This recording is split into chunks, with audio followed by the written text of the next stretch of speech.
Hello and welcome everybody to another episode of World of Sumo presents Inside the Dohyo. Today I'm bringing you part two of where me and my co-host John Trail sat down with Jason from Jason's All Sumo channel. We had a great conversation with him. Today I'm bringing you part two, where Jason gives his opinion on things like, is there enough fire in the bellies of the younger talent and are they tough enough? What is Enho's appeal? What's Terunofuji's next move? And is it fair to demote these guys who break the rules and they have to sit out and get to become healthy? And then all of a sudden they've got to go down and fight the more inexperienced or not as talented guys. That and much more. Enjoy. So there's a hunger difference for the 80s, 90s, noughties and 2010s and the guys that are coming up. Whether that may be different training strategies, less harsh training due to the controversial things that have come out the past decade and so, things like that. So in your opinion, mate, do you see a difference in the fire and bellies of all the guys stepping on the dohyo recently? Well, that's a good question, and it's perhaps a question that I'm not as qualified to answer because I don't have a lot of sumo history under my belt pre-2004. I'll be completely honest. I know the names and I know the eras and I know who Akebono and Terunofuji and Taiho and all these guys are and were.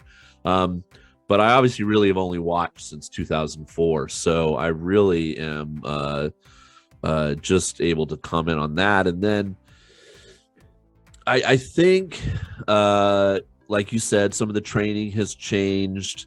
The severity of the way they're treated has, I think, improved. Because you don't want these guys to be beaten with bottles and lit cigarettes and whatever used to happen. So the motivation to win, I think, just in general in society, the way we give participation trophies to people and things like that, I think has changed over time. And I think, though, I'll agree with Murray when I heard him on the broadcast one time where he said some people are looking at this new era, the past couple of years, for instance, where Hakuho has obviously not been dominant, as a great opportunity because look at how many different yusho winners we've had in the past couple of years. It's been extraordinary, right? Because you were talking about Hakuho and Terunofuji, and they basically traded yusho, and who else? You'd get a Baruto would win one, or Kotoosha would win one, or Yokutenho won one in 2012 or something. And now we've had, 8 different yusho winners or something out of 12 basho or something crazy like that. So if you're an up-and-coming sumo guy, you got to think, hey, now, maybe you feel like there's a wall called Terunofuji in your way. But, you got to think, hey, I have a chance, and you do. And I think that's good for sumo in a way because it makes it exciting. All of us. I don't care if you're a Terunofuji fan or not. You wanted Abi to win that match on day 14. So we would have some kind of playoff on day 15. Because if you're a sumo fan, that's what you want, right? I know there's diehard Terunofuji. No, I want him to get the Zensho Yusho. And that was awesome. I'm glad he did it because he'd never done it before. But you want Abi to win that match, And so, is there a hunger? I don't know. I don't know what motivates some of these guys to endure the lifestyle they have to endure before they become sekitori, because it is a bitch. You're subservient to everybody above you, and just in sumo, and just in Japanese culture, the whole kohai senpai relationship and just the way that they must have to bow and scrape and eat last and clean everything, and it's gotta suck. It really's gotta suck. And then you finally start to make some money and you're a Jurio wrestler, and you got to really work hard to stay there, or else you're going to lose all that status and privilege, and then you finally make it to the big leagues. And the thing is only a few do. Some guy just retired this week, I think, and he had been in sumo years, and his highest rank ever was like Jurio 4 or something. And you think about that, he never made it to makuuchi, and a lot of these guys toiling in the other divisions we don't hear as much about, that's their life. So I don't know what, to be honest, I would love to have. I haven't seen that one documentary. Maybe you guys have, called Sumo Do. It came out about a year ago. Yep. And I really want to see it. Maybe it gives you some insight behind the scenes to what motivates these younger guys, because certainly not enough Japanese young people are joining the sport. We know that's a problem. And a lot of that is, the mama's boy, they're not tough enough in this generation and all that stuff that Konishiki was talking about. But would you want to, like knowing what maybe is coming? I don't know. No, that's a logical answer, mate, because I think that there is definitely a fine line where you need to walk where punishment and rules and regulations create a tougher fighter compared to you're destroying someone's mental health or physical health or whatever, and there is definitely a line. But I love what you said about participation trophy, because see, that word to me, like, that's an evil word to me, because I hate that. That makes children so unmotivated. That's right. Oh, you've got a certificate just for showing up, right? So see the kids that just broke their back because they are hungry and they wanted it, they've just got the same. So why are they even trying? Why is anybody trying if you're all getting a participation trophy? I don't want to participate. I either want to lose or I want to win.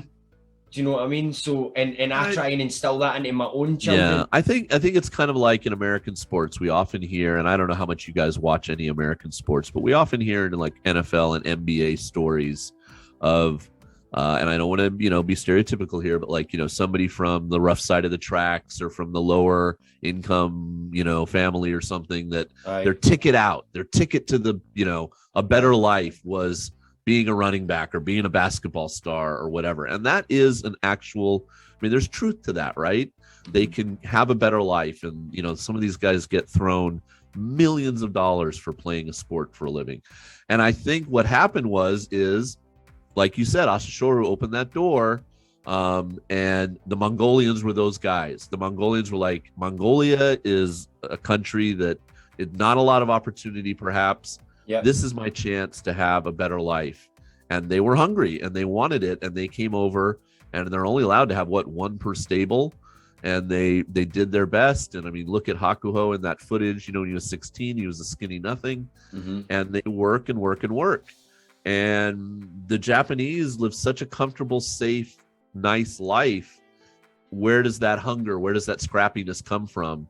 So I don't know, some of that can't be taught. You have to have it inside you, right?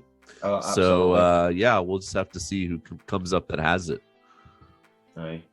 Yeah, something Scott was asking about before was, do you think it's fair that prodigal Rikshi like Asanoyama, Ryuden, Abi get demoted, and basically they're driving F1 Formula 1 cars against go-karts? These poor bastards only have very limited opportunity to win any yusho, and these pricks come and take all the glory and then go back up to where they came from. I think they should be ineligible when they're being punished. Not fair that a former Ozeki, as formidable as Asanoyama, is going to soon be fighting what? Is he going to be in Makushita when he gets back, or is he even going to be in the lower division than that? I think he'll be in the bottom of Makushita. And that's just like, come on now. Serena Williams is going to go play the YMCA girls, to get back into tennis or something. That's why she did it back as hard as she could. That's the thing with Rudin and all. That's why he's went 7-0, because this is a makuuchi level wrestler who's had time off to do nothing but train and heal his body, and then to walk into these younger, not as talented men is just. That's how there's been some complaints for younger guys recently about the guys who are being suspended and coming down and throttling them all. Because why wouldn't they? Because they wouldn't be in makuuchi if they weren't capable. Wasn't Abi, didn't he go like 7-0, Juryo championship? So Yeah. maybe they need a new rule. Like if you get suspended and you're in the makuuchi, you start at Jurio 14 when you come back or something. Just at the bottom of Jurio. And like you're not allowed to go up a rank for so many basho. You don't get to go up a rank even if you do well. Something like that. That's a good idea. Aye. Yeah, because I mean, they've also achieved Sekitori status. I mean, that's hard to do, and to take that away, and I don't know how they work out their salaries and all that stuff, but it's got to be weird around the Heya too, because do they still treat him like an Ozeki, or are they supposed to treat him like a grunt? So I'm assuming they still treat him like an Ozeki. I've heard they do. Yeah, I think that's a good idea, Scott. I think they got to think of something, because every example we've had recently, Ryuden, Abi, all these guys, and we know Asanoyama is just gonna eat it up in no time. Because he was an Ozeki, he was a level up for even Ryuden or what Abi had achieved at the point that they fell down the Banzuki. Asanoyama was a strong Ozeki. People were looking at Asanoyama. He will be the next Yokozuna. Absolutely. I really don't see him having any trouble in any rank lower than Jurio. Like, I really don't. And then that is obviously what John brought up there. Like, is it fair? And it's not. It isn't fair. You know what I mean? No matter what way you want to look at it, it's not fair. No. Definitely not. But see, you guys must have your own ideas about this too. A lot of times people ask me, why don't they have weight classes in sumo? And I think that's one of the interesting things about the sport, is that you can have a smaller guy like Terunofuji, or even smaller like Ichiro Tsuyoshi, and they have to find a way to win. Ura, he finds a way to win, if you're not as tall or not as big. And it makes for interesting sumo, because as John, just pointed out, it's not all about the size, we've had some really big guys. Akebono was ginormous, and Konishiki was ginormous. But lately it seems like we've been, the average weight's about 150 kilos, I think, in the top division. So it's not as huge as it you feel like it is. And maybe it's just because I weigh around that too. I'm like, oh, that's not big. But I don't know. They do have a minimum height requirement. They do have some rules and stuff to get in. And so, I don't know. I think the best. On you go, John. Sorry, the best prospects always come from amateur sumo, and a lot of them are burnt out and battered beforehand, because a lot of them train harder than the Rikshi, and they're used to weight divisions. Little Enho, he was world champion 3 times. Oh, really? Okay. As a junior and then twice as a senior. But he's also, if he fights in teams in the open weight, these guys are used to taking on all different sizes, because a lot of people think it's a bit unfair when it's a big Rishi against a little one and they treat him as if he's a kid. But none of them would be there if they didn't have the courage to, fight every animal in the jungle. That's right. And it's one of the main reasons that I love sumo, is watching the tradition mixed in with the size difference, and just it's a completely different animal for anything else you're watching, whether it shares similarities because it's another form of wrestling or not. That's right. That's right. They that's got to account for a lot of Enho's appeal, is just the complete underdog status he's always going to have because of his size, and the fact that he found his way into the makuuchi and was fighting all these big guys. And, that's certainly part of, Ura's appeal, because he always goes down low and goes for the leg, and, and he's trying to make the best of what he can do. And, but he put on a lot of weight when he was moved down and came back a much bigger guy. And, but, obviously Ishihara is not going to grow taller. So, they've got to try to compensate in other ways. But I mean, and that's one reason maybe sumo, people ask me, why isn't sumo in the Olympics? The Olympics are going to be in Japan.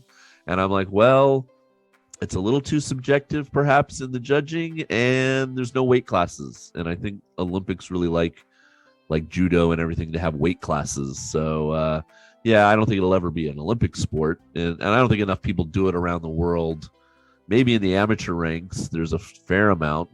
I don't know, but yeah, kendo is never going to be in the Olympics either. I think it's just the way it's judged and things like that. But it's I like it the way it is. It needs a few small improvements here and there, but I think it's just fine. Aye. So obviously you have followed sumo, as you've mentioned before, since 2004. Yeah. And your channel has been up for about 13 years or something now. Obviously you have followed sumo intently to bring it to everybody. How would you say that the landscape of sumo has changed over the past couple of decades in regards to like the fan base? Because for instance, recently the fan base took a serious switch and change due to COVID. Everybody was locked down, all the sports were off. Suddenly everybody's like groups and social media platforms took a wee boom because sumo was really the only thing still running. Yeah.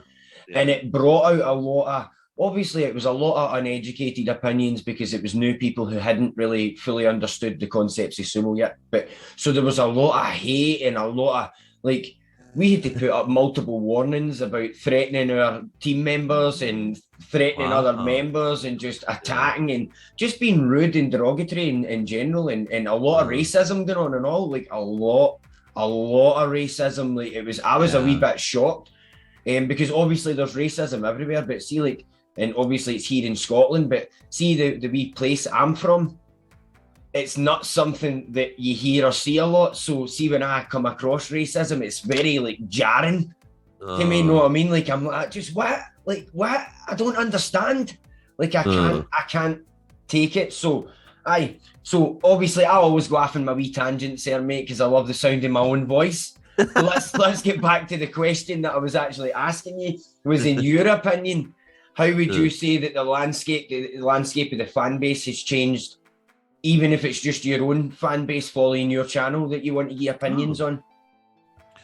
Well, I was talking about this with Jeff because Jeff is the guy that gave me the ticket to day 15 and we hung out all weekend, and he's the guy who runs buysumotickets.com, right?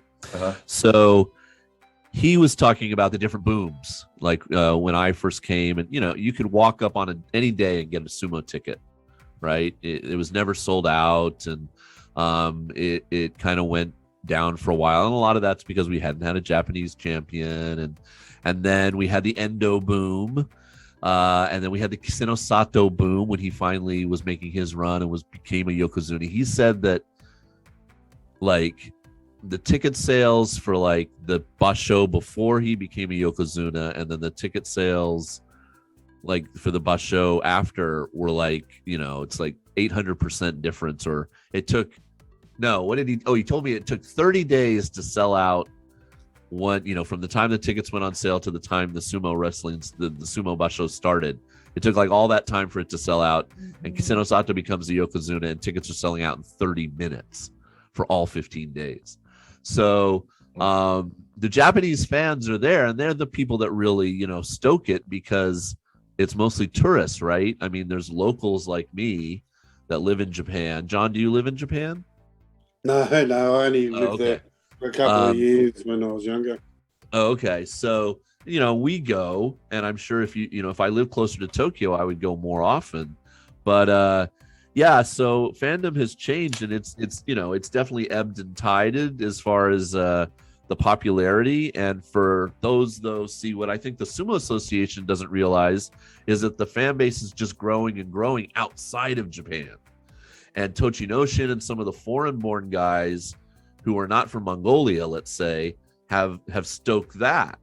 And then people have nostalgia for it. And then, of course, YouTube came along, and people that were in the military, there's a lot of American military bases in Japan, and knew about it from when they were here 20 years ago for 2 years doing their military stint, or watched it on Channel 4, watched it on ESPN2. And now they somehow go down a rabbit hole and end up on my channel or a sumo channel one night. And they're like, "Whoa, sumo. Oh yeah, I used to love watching this, when I was, a teenager." And so it's really become, I think the foreign fans are really strong. And we enjoy the sport. We get really into it. We have our fantasy leagues. We make videos. We're passionate about it, and we're more informed.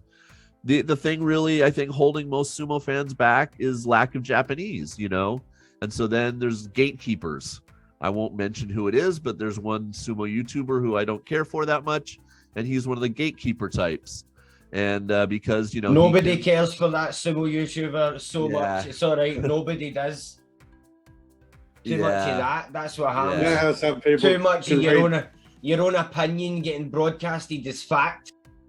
I'm and this is the comment I get all the time. It's like watching sumo with your buddy on the couch. I'm not super well informed. I don't know all the history, but I do my best, and I put out my channel, and people seem to like it, and that makes me happy. And that was my goal right from the start, way before any money or anything like that ever came into it. It's just my hobby. I love this thing. No one at my school will talk to me about it. Nobody at school is, none of my fellow teachers like sumo. I don't have any other Western friends in Japan. I'm the only foreigner in my whole town. Who am I going to talk to sumo about? I'm just going to talk to my camera and put it on YouTube. And so that was my outlet. And then people responded and left comments like, oh, yeah, I love that, blah, blah. No, yeah, don't you like him? And wasn't that a cool match? And it let me have a way to talk about sumo like we're doing now, Right. And I'm very thankful for YouTube and letting me have that outlet for all these years. And no one's offered to take the job for me, unfortunately. You'd have to probably live in Japan. Want to do it for 15 days. What is that? 90 days a year, have no life. So the secret is abstinence again. Yeah, there you go. Well, that one, we can talk about that, I don't think you see any female touches around the apartment behind me, do you? So yeah, it's not thankless though, because people are amazing to me and I get thanked all the time, and people are very generous in the tip jar. And people buy the merch and support the channel in lots of ways. So, listen, there's a reason you're number one, mate. You're number one on YouTube Sumo for a reason. You know what I mean? And that's not that to me, I am saying that, but that is fact. You only need to look at the numbers. You only have to look at the numbers, because there is thousands upon thousands of sumo fans who know who you are, and all these other sumo YouTubers as well. They could easily choose to subscribe or not subscribe, and 67,000 have chose to subscribe to you, and I guarantee you hit 70,000 before long. The only sumo YouTube channel who has got more numbers than you is the actual Kyokai Oyakata channel. I mean, and come on, that's filled with mostly Japanese people anyway. Yours is mostly Western fans, or there's some Europeans, and English may not be their first language. I've heard you mention that in your channel from time to time, but you always try and accommodate everybody best you can, or bring a subject up that somebody may be having trouble with the language, so you point it out in that. So you're always conscious, and you've always got forethought for everybody who comes to your channel of you, mate. And I think that and your genuineness that John mentioned at the start has really helped you progress, because it's not, as you said, you're not a creator. You're not making flashy videos or like doing all these things. You're just, here it is, here's my telly, this is what I'm watching, here's my opinion. And people love it. That's why you're like nearly 30,000 subscribers clear of the next person even close to you. There's a reason for that, mate. You know what I mean? Thanks. So and it's all true, mate, and you've worked hard. And so, see, sumo, are you excited about sumo right now? Because I hear a lot of complaints of people that aren't so excited. I am. I mean, I think the new year is going to bring some fun stuff. There's always some interesting drama and who gets promoted and who doesn't. And like I said, I'm really got my eye on some guys down in Dohyo that I think are really going to be interesting to keep an eye on. So I probably have, the pandemic has probably turned me on to Dohyo more than I ever used to watch it, just because I was home a lot, like doing online lessons, and I could watch earlier and stuff. And so I do feel like there's some good, there's guys like Wakataka Kage and Tobizaru and Ura's back, and just things are happening. Ichi Yamamoto came up and made his debut and then went back down, but then he just won the yusho. Out of nowhere, poor Oho. Yeah. I felt for that guy because I was like, he's got this, he's doing great. And then boom, Yeah. Ichi Yamamoto was like, no, I've got other plans, bro. I need to get back to makuuchi now. Yeah. You know what I mean? So, yeah, I mean, I do. I'm like you. I think I find something interesting to root for each basho. Yep. I will admit there are days when I skim. You know, I come home and I'm like, well, I know I'm going to be showing the Sanyaku matches. All right. Do I really need to see the guy that's 5-8 fight the other guy that's 5-8? No, not so much. You know, but then I'll be like, wait, did he do a really interesting move there? What happened? You know, and I'll rewind. And you know, so yeah, you know, I don't watch every single match every single day. You know, don't tell anyone. But yeah, you know, I still love it. You know, I'm gonna miss it a lot when I go back to America if I can't find a good outlet for it.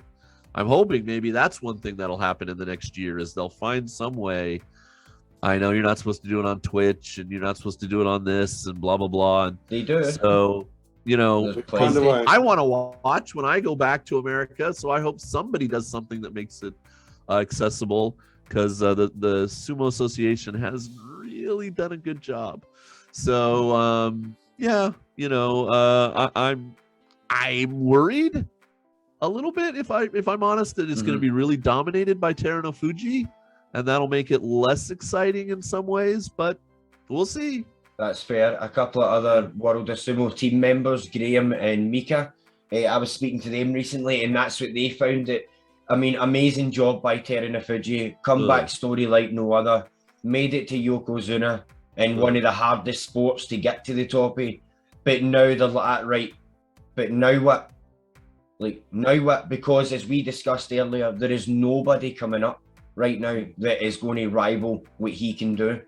Yeah. And they are worried as well that it takes away some of the fire for the yusho. No, the yusho race, let's say. Yeah. It takes away some of the fire for that. So they as well have been looking at lower divisions to see what sort of talent have been coming up recently in that as well. So we've been doing a lot of dipping and diving throughout the ranks just to see if anybody's kind of standing out, to bring that forth to the people that might have shared that opinion.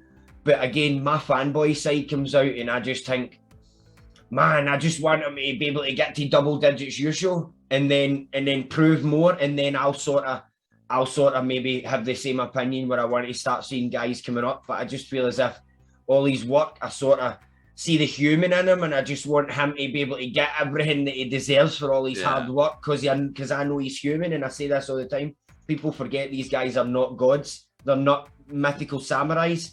You know what I mean? They're humans with families and lives and injuries, and they're scared and worried too.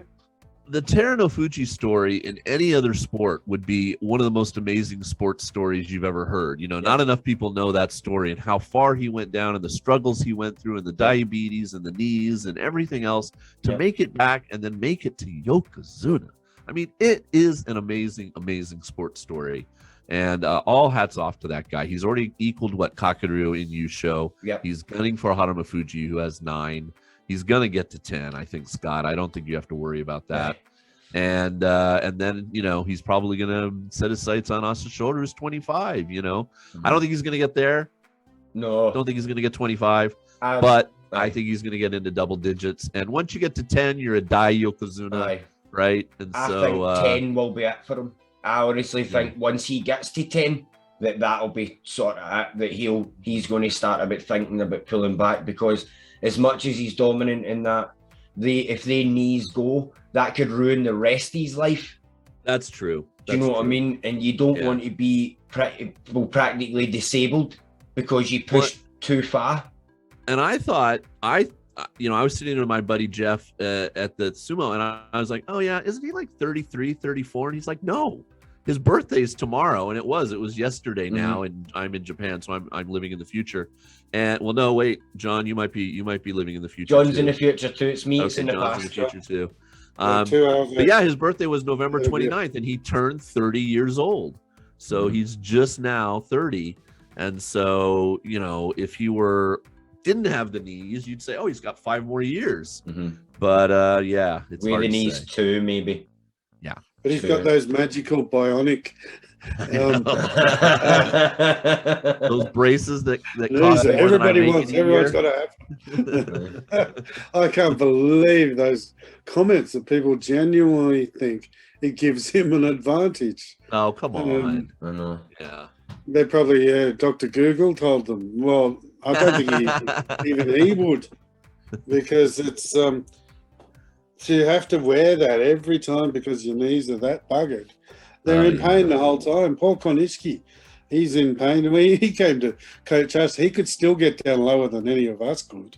But when you move your joints beyond the perpendicular, it's exponential forces in your knees that are the forces are enough to crush concrete. So when you're that large and having to bend down and take the money every time, it's hard to. It's just a sweet compensation for the pain. And that's how Terunofuji has to switch legs. Sometimes I've seen him do it where he's lowered for the money, and then all of a sudden he switches the leg he's leaning on because he must be feeling niggles or trying to be careful, because you can always see that he's being careful. Yeah. And it surprises me, and all, not that they should, even though they're allowed. But I wonder why nobody has ever tried to go for one of his legs and hook one up and pull it back. I mean, I realise it would be a wee bit shitey. You'd be a shitey person for doing that with somebody when you know you could end his career with one wrong pull. Yeah. But at the same time, I can't think, other than maybe just respecting him, I can't think why nobody has at least took a shot at a leg. Yeah. Because he's got such a big wingspan that he doesn't leave much of the Dohyo unguarded, and he is one of the few that can actually reach over the top and call that his favourite position, where it's really difficult to do for most people. Yeah. Right. You need serious height and serious power. So, guys, as amazing and interesting as this conversation has been about sumo, with us three clear sumo oracle experts, in case nobody knew. Yes. It has been fun, but the show has come to an end and we are out of time for today. So, Jason, I just want to thank you so much, mate. It has been such an interesting conversation that me and John have been able to have with you today. And great. I really want to thank you for joining us. And I'm sure you are going to get such a huge response in the comment section of our videos for some of the answers, because they've been excellent, mate. But I have really enjoyed my time. So I just want to thank you again, mate, for giving us your time tonight. All right. And coming and joining us. Right, John, thanks very much for co-hosting with me. As always, mate, I really appreciate you giving us your time and all to the podcast. And what's on this? And I again can't do it backwards on Zoom. So Jason, thanks very much again, and thank you everybody for tuning in and listening. Yeah, thanks for listening, everybody. We really appreciate it, and we'll see you in the next one. Okay, bye.